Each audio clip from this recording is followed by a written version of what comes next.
you so much for sticking in. I don't know if you had planned to attend my talk, but thank you so much for being here.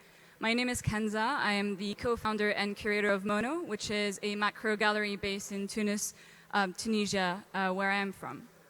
So today I wanted to talk about kind of like where we're going in terms of the art market for digital art, and something that I saw increasing and I find particularly interesting is new immersive and city-scale digital art. So I'll try to show you kind of some examples that I've encountered if this works, but if it doesn't, I can just continue, that's fine. So I started working with a gallery based in Saudi, and I worked on a festival called Nouriyat Festival. And what they did for the second time is to invest in the whole city to actually display digital art.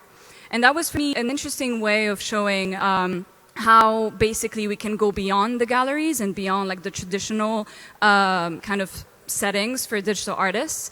And it's really a way of, you know, people love to say democratize the art, but the only way you can actually democratize something is when you show art to people and you go to them and you don't kind of have any obstacles to them attending some of those events.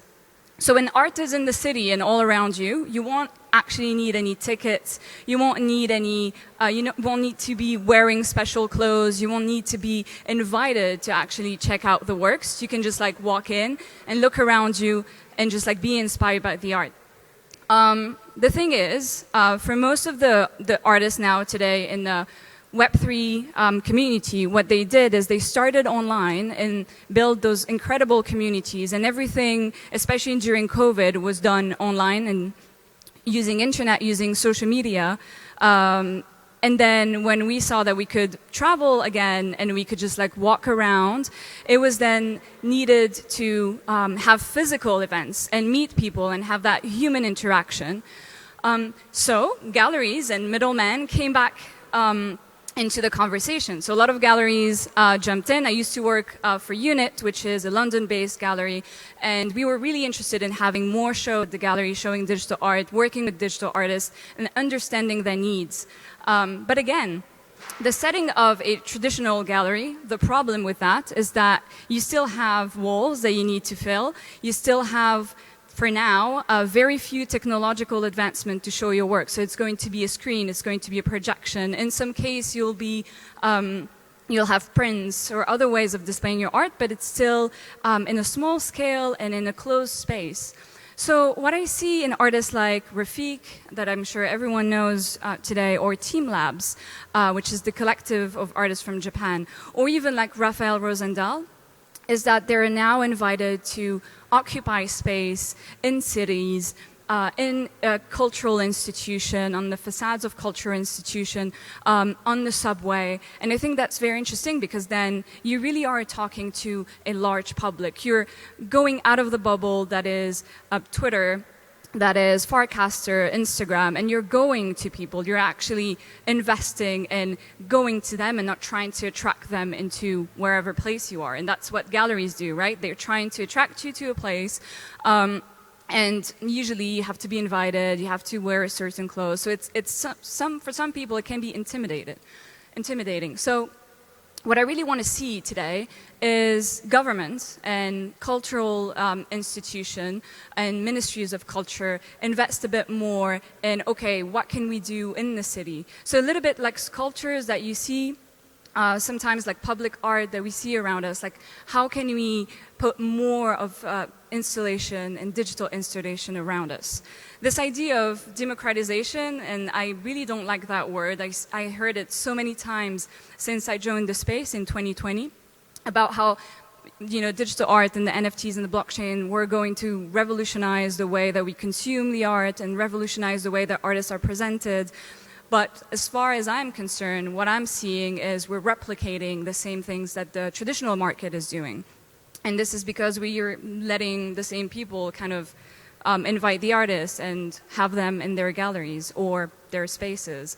I'm not saying that some of the new, let's say, players in the market are not doing great things. I think the newest let's say companies like Verse, for example, is doing an incredible job at kind of merging both.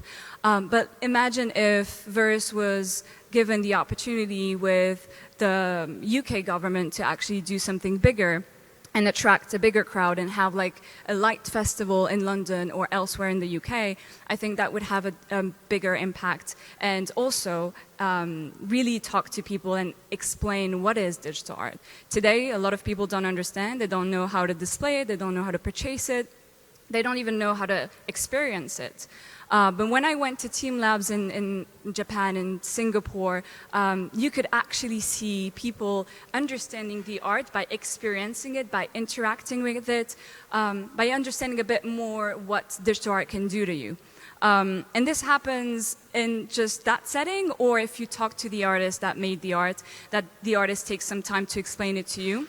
But not all artists can be here with you to kind of take you by the hand and explain all the works that they are doing. Obviously, the big issue that I need to mention is that obviously for doing such things, for doing immersive shows, for enabling some of your buildings in the city to actually have kind of huge installations, or anything that you're going to have an interaction with the public, and it can be anyone. Well, you need money, you need funds, and not all countries have the let's say the capabilities first, technological capabilities, but also the money, of course. So these are questions that we need to raise, and these are conversations that we need to have. I mentioned earlier that I was the co-founder and curator of Mono. I wish my slide worked because I wanted to show you the gallery. It's very, very small. It has only kind of like a window and a door, and a metal door, and people just walk by it. Oh, great. It's going to be probably the next one, the one after, again. Yes. So this is Mono. It's literally just a door through which you look through the window and you see a screen. Again, because Tunisia is not a super economically happy country, and it's a bit difficult to do things within the cultural sector, this is what we could do with a 9-meter square space. Every month, we invite a digital artist to produce a piece that can fit in that screen and that can also fit within the whole environment. So this gallery is in the old city of Tunis, so it has still some Roman pavements, some colonial architecture, and it's really interesting to see the reaction of people passing by the door and seeing this very strange sci-fi-esque door in the middle of the old city. And I love this social experiment because I saw a lot of people just like, in the very beginning, they were quite shy about it. And I would just walk past it and be, okay, what is that? There is literally no explanation about it. So it's really with time that you meet with people, that you explain, and then they would be waiting for the next work to be on display. And I would see them squeezing in front of the door and trying to look at the artwork that was there. So I think even if in some circumstances, or whoever you are, you don't have a lot of money, you have a small space, or you can find ways to invest in some of your city streets, or anywhere in your country or in your city, and try to kind of bring digital art to people in some ways that they will understand and won't feel too intimidated by it. And I think Mono is a good example. I'm really proud of what we built. I have a partner in that project, and all of the artists that I have been able to display are just incredible, and it's a very long list. I started with Linda Dunya, I showed Marjan Moghadam, and this is Kelly Milligan, this is Ada, an artist who's now on screen at Mono. So yeah, again, I feel like there is a big shift in the art scene today, especially for digital artists. And I hope that governments will take that opportunity to really invest in new experiences for people.